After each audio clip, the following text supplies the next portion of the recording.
When the storm roars, will you roar back, or will you stand? The world shivers. Skyscrapers flicker, markets crash, messages explode across glowing screens. Everyone is shouting or scrolling, drowning in noise. But somewhere inside you, a different weather waits, a silent sky, a mountain that does not move.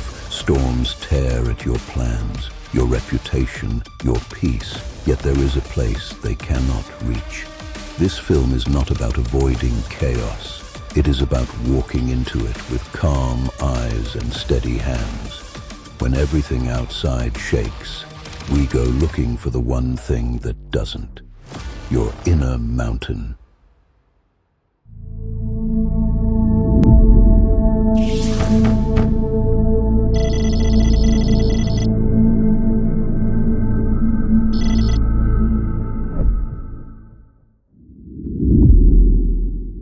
Far beyond the mapped kingdoms, there was a coast called the Shattered Shore. Here, storms were not weather, they were weapons. Black waves climbed the sky. Lightning wrote burning scars across the clouds. Sailors whispered of gods arguing above the sea.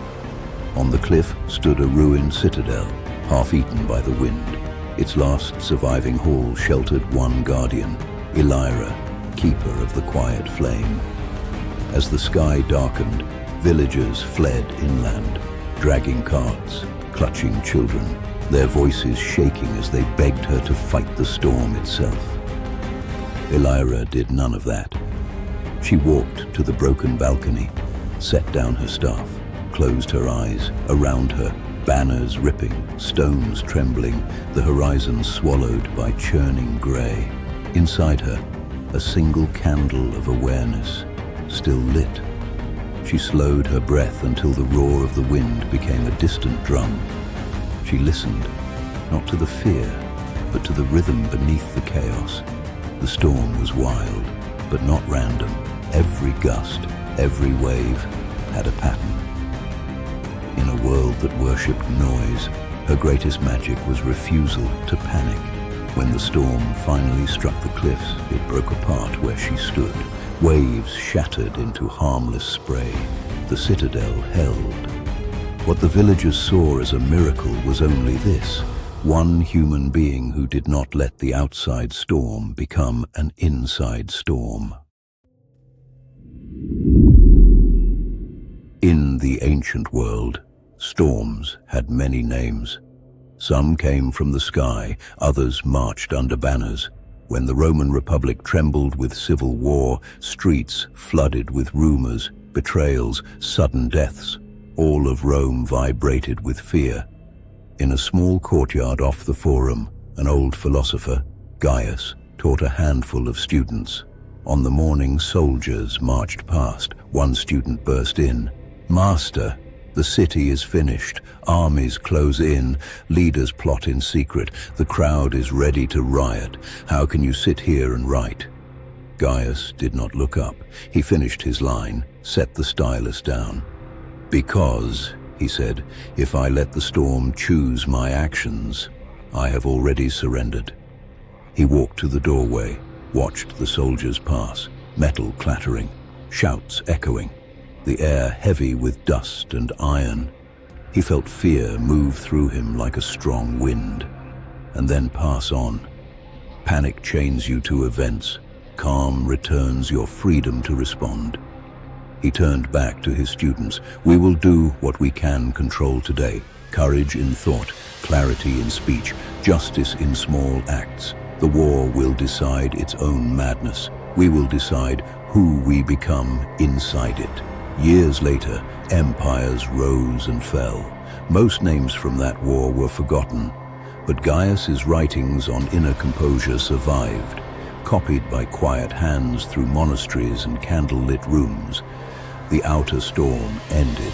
The inner discipline did not. Generals won battles that turned to dust. Philosophers like him won something else: the art of staying unshaken while the world rewrote itself around them.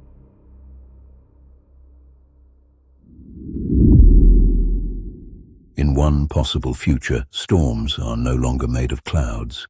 They are made of data. Above a sprawling megacity, a lattice of satellites glitches under a geomagnetic surge. Power grids flicker, transit systems fail, digital markets crash in a single cascading heartbeat, screens flash red, sirens spiral into the night. In a glass tower at the city's core, systems architect Aya stands in a control room drowning in information. Warnings overlap, graphs spike, voices trip over each other. For a moment, the chaos outside mirrors the chaos inside her chest.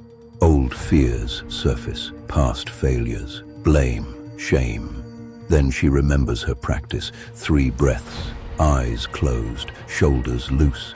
She steps back from the wall of screaming numbers, closes her eyes, listens. While the city panics, she chooses to slow down. She hears the pattern behind the noise. One satellite failing first, one grid overloaded, one narrow window where a single clear decision can save millions.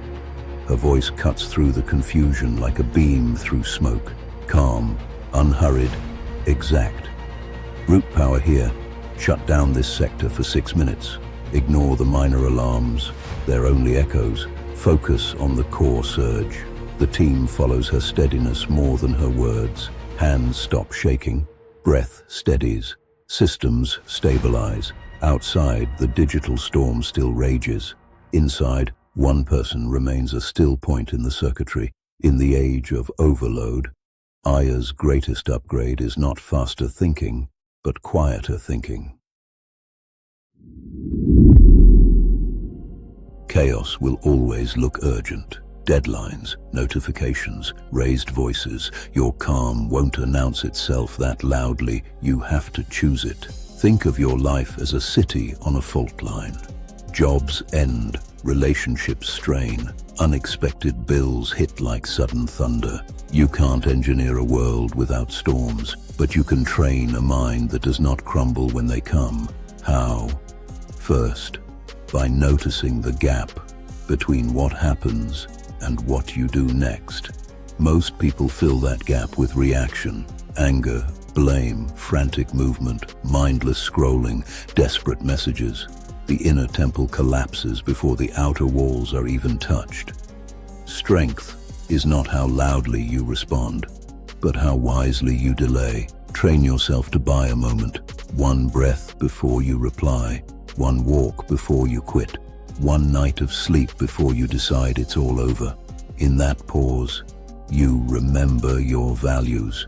You see what actually matters beyond today's noise. You separate real fear from echoes of old stories. Second, build rituals of stillness when there is no storm.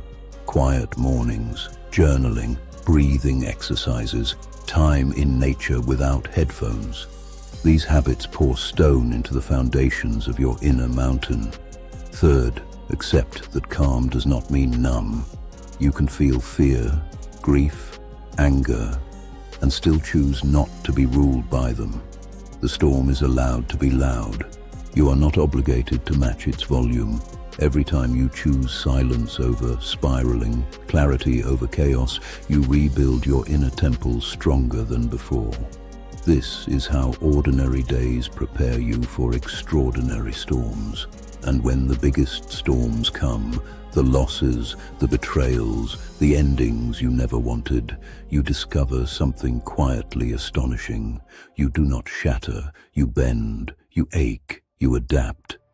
But somewhere inside, the mountain still stands.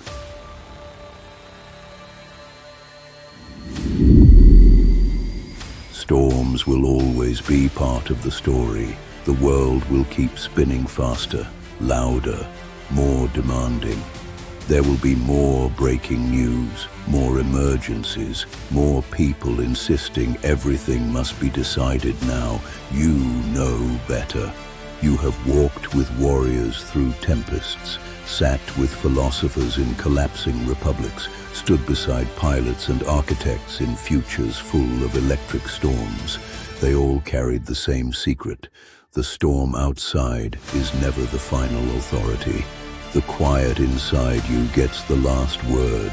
So when your next storm rises, when messages pile up, when the call comes, when the sky goes dark in your personal world, remember the choice. Not to deny what is happening, not to pretend it doesn't hurt, but to say softly, I will not let this chaos decide who I become. Take one breath, then another. Feel your weight, your spine, your heartbeat slowing. You are not the thunder. You are the mountain listening to it roll past. Silence before the storm.